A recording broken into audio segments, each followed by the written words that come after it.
Okay, good day mga ka-e-bike. Ah, by popular demand, ang tutorial ko sa inyo ngayon ay yung paglalagay ng e-bike sound effect. Yan. Kasi yung iba, gusto nila may sound, ayaw nila maingay. Katwira naman kasi kung tahimik nga naman, medyo delikado sa e-bike natin, tahimik, nasa gilid tayo, di tayo napapansin. So naisipan ng karamihan maganda sana kung may sound effect. Actually may nabibili na sa market yung mga ready na sound effect kaso may kamahalan, saka yung availability medyo madalang online or kung saan mo man isosource out. Sa Taiwan ata meron, sa China ganun. Pero itong gagawin natin, DIY lang. So ituturo ko lang sa inyo. Actually, may mga gumawa na nito kasi ang originator nitong circuit na to, yung kaibigan natin si Iron Eagle. Kaibigan natin na e-bikers din, si Kuya Rene. Siya ang originator ng diagram na to. Isinare niya ito dati pero hindi naman kasi lahat marunong sa electronics, so hindi ganong, yung mga marunong lang ang nakapagkabit.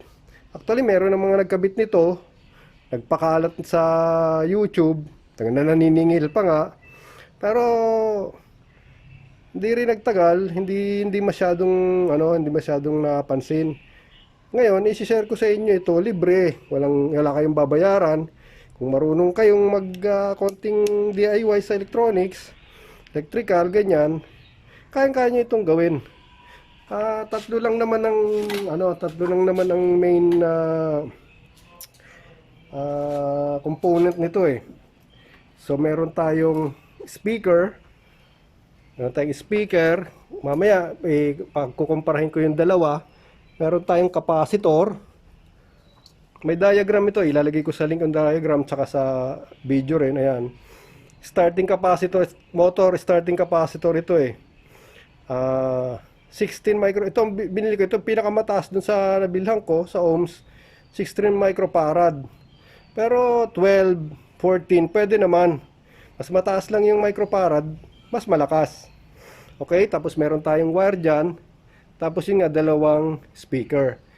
Since hindi naman ako naglalagay nito pa ng sound, although matagal na namin itong alam, 2 years ago ata, hindi naman ako mahilig sa sound effect pa. Kasi nga, wala akong paglalagyan ng speaker or dahil siguro tinatamad ako or whatever reason.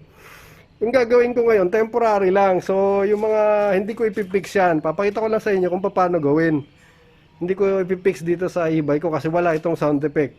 Kahit matagal na nga ito, sabi ko sa inyo, itong diagram na to, hindi ko pa siya ginagamit sa ngayon.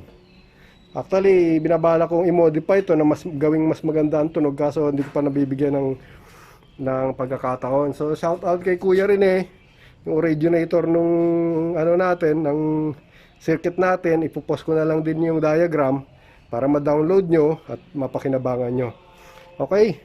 So, umpisa na tayo. Hindi ko na pinakita sa inyo paano buksan yung e-bike ko. Basic lang naman. Lalabas nyo pag nasa may controller na kayo. Buksan nyo lang yung phase wiring. Tapos yung throttle. Hanapin nyo lang yung throttle. Usually ito lang ang throttle is black, green, and red. Okay? So ang kailangan lang naman natin dyan is yung black. Itong black na to. Para sa throttle, para sasabay yung tunog sa pagpiga mo, yun ang gagamitin natin. Ngayon, ang gagamitin natin either sa phase wire or sa speedometer. Itong speedometer nyo na to, yung 00 na yan, may wire yan nakakonect sa controller. Kaya lang hindi lahat kasi may speedometer wire. Kaya i-directa ko na sa phase wire. Para kung wala man kayong speedometer wire, pwede pa rin kayong makapagkabit nito gamit ang phase wire. So gagamitin natin yung kulay blue galing sa controller, yung kulay blue na phase wire. Okay? So simple lang naman yan.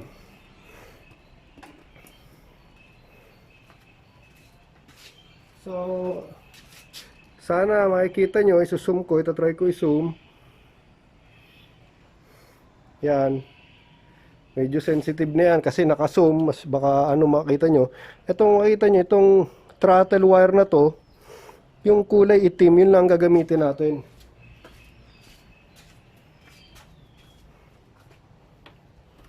So meron tayong wire itim saka pula. So speaker wire lang din naman to, ordinary.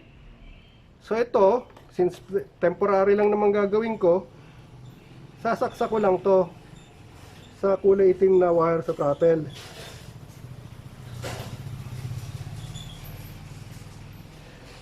Sa inyo, kung permanente nyo to, syempre, tap nyo lang dito, balatan nyo lang siguro itong wire na yun, o kaya bunutin nyo yun, balatan nyo lang wire, pulupot yan, titapan nyo, okay na yun.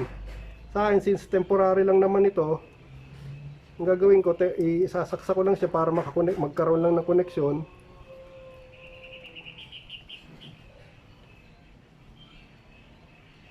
Kaya yung kabila gagamitin ko.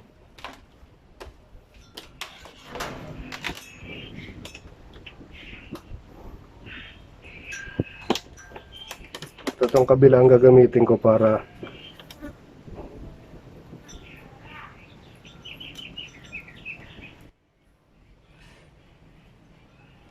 okay.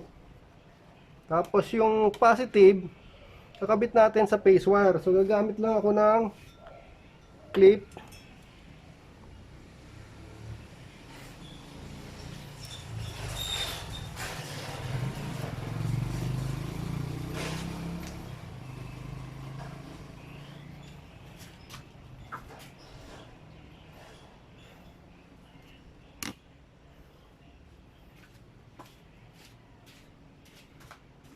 So, since nga sabi ko nga sa'yo, temporary lang sa'yo, gagamit lang ako ng clip. Sa phase wire, clip. Sa blue wire. So, kakabit ko ngayon dito sa kulay pula na wire. Diba, itim dito, pula. Okay. So, yung dulo niya, yung pula, doon niya ikakabit yung capacitor. Nakasiris lang siya, nakasiris lang tong capacitor galing dun sa phase wire. Itong itim negative, sa negative na ng speaker. So, for example, ito, makikita nyo yung speaker, positive, negative. Ba, ito yung positive ng speaker. Ewan ko lang, nakikita nyo ba? So, yan. Positive. Nakita nyo, positive ng speaker, saka negative. So, yung pula dito, yung itim dito.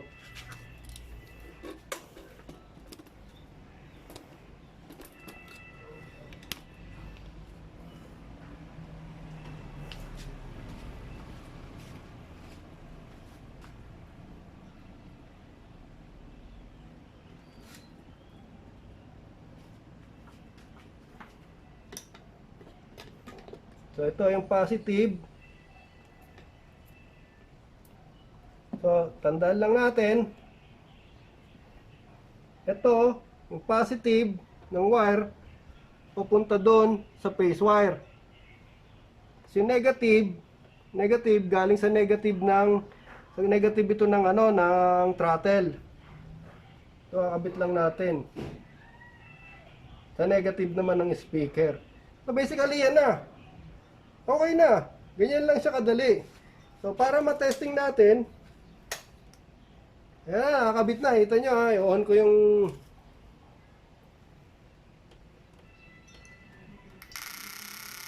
yan, tunog. So, habang bumitiga ka ng pabilis.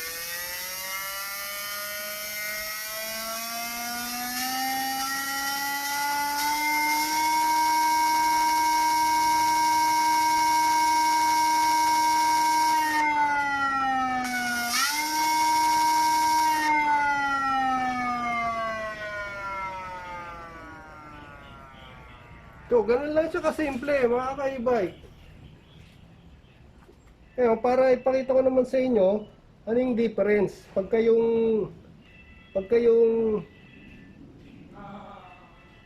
mas malaki. Itong mas malaki ang mas malaking speaker ang gagamitin natin. So since ano kasi to, speaker na to may connector siya, so hindi ko sisirain muna yung connector. Tatap ko lang sa positive yung gitna. Kakabit lang natin ditong positive. Tapos yung gilid negative.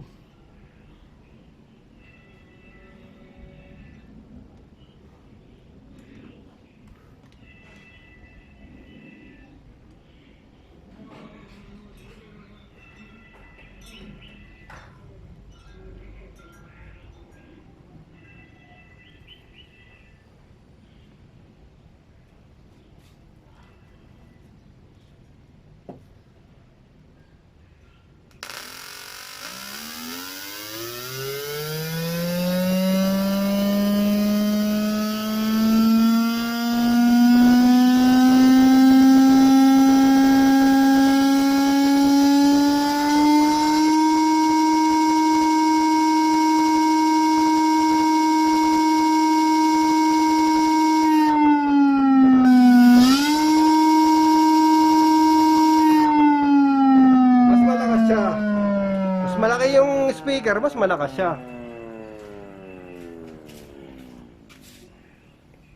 Sana nakakuha ng maayos yun ng ano, video.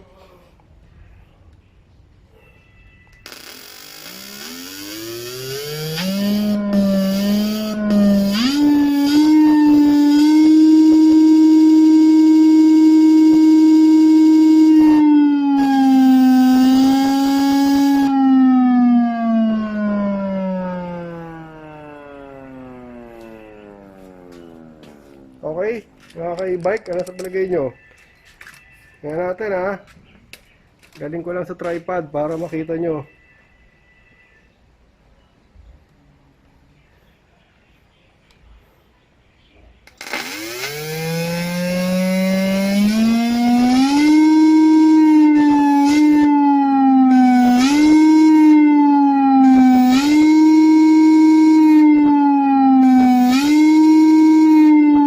Number 3, speed 3.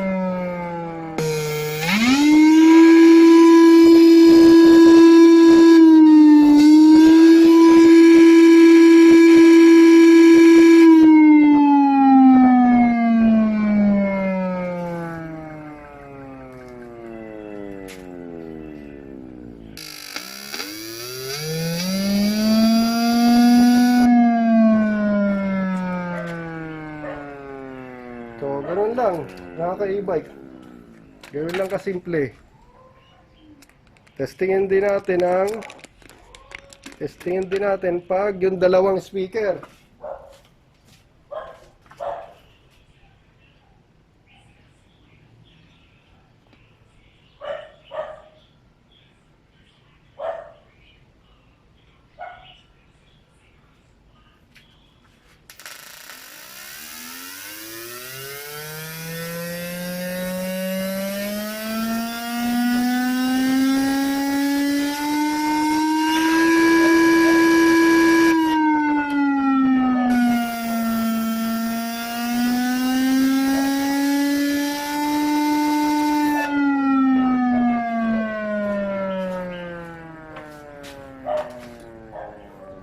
Okay ba mga ka-e-bike? So, yan lang. Sana may napulot kayo, subukan nyo para yung mga gustong magkaroon ng sound effect dyan, edi subukan nyo para may sound kayo. Kung mayroon kayong malaking speaker, pwede nyong lagyan ng amplifier, mas malakas pa. Alam, baka naman tulog. Sobrang lakas na eh. Magulat na sa inyo yung mga kasabay nyo. Okay? So, yun lang mga ka-e-bike. Pa-like and share na lang ulit. Pa-subscribe para sa mas marami pang tutorial. Okay? Salamat. Shoutout ulit kay Kuya Rene. Kay Iron Eagle. At sa e-Bikers Laguna.